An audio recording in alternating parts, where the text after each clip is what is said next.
Le Cameroun fait face depuis plusieurs années à une avalanche de conflits avec un lourd tribut. Pertes en vies humaines, vagues de réfugiés, des déplacés internes et criminalité urbaine entre autres. Conscient des risques d'instabilité encourus par l'État, des intelligences sont mises à contribution. Dans le même temps, plusieurs initiatives sont menées par le gouvernement sur haute instruction du président de la République, notamment dans les régions nord-ouest et sud-ouest du pays. Le chef de l'État a donné un chèque ouvert. Un chèque ouvert. Parce que quoi?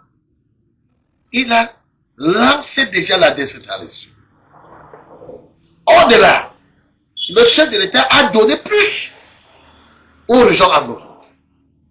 Il n'y a que dans les régions anglophones que tu peux parler de l'Assemblée régionale.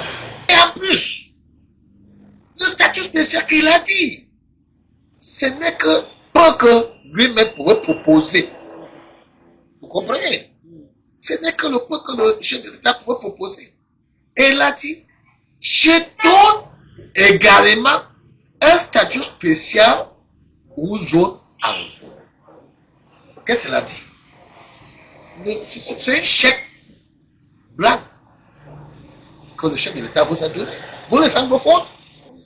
Il est évident que les mesures prises par le chef de l'État pour résoudre les crises qui ont secoué le Cameroun, que ce soit avec les Boko Haram à l'extrême nord, ou dans le sud-ouest et le nord-ouest avec les ambazonneurs, ces mesures ont, n'est-ce pas, permis un retour à la paix. Parce qu'on observe de plus en plus qu'il y a la calmie au niveau du Grand Nord, même s'il y a encore quelques soubresauts au niveau du sud-ouest.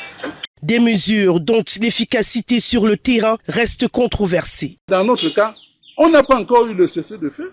Les armes crépitent encore et on est en train de dire que on est déjà dans la reconstruction, on est dans le désarmement.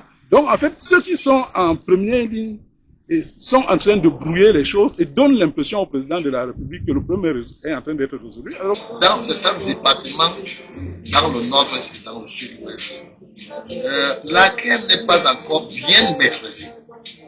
Pourquoi? Parce que les sécessionnistes sont bien stabilisés leur programme dans les départements là.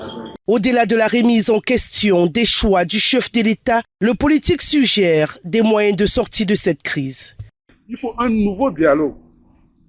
Peu importe que ce soit un dialogue direct entre le gouvernement et ceux qui ont malheureusement pris les armes contre la patrie, ou alors que le gouvernement soit assisté par un pays ami ou bien des organismes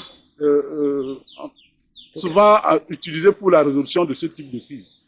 Pour construire une petite route, pour faire des travaux, nous sommes assistés par des partenaires au développement. Je ne vois pas pourquoi on ne pourrait pas être assisté pour résoudre une crise grave comme celle-là. Comme une plaie béante, la crise anglophone couvre depuis 7 ans maintenant et nécessite aujourd'hui, comme les autres zones de tension au Cameroun, le choix d'une solution imparable résultante de l'implication de tous.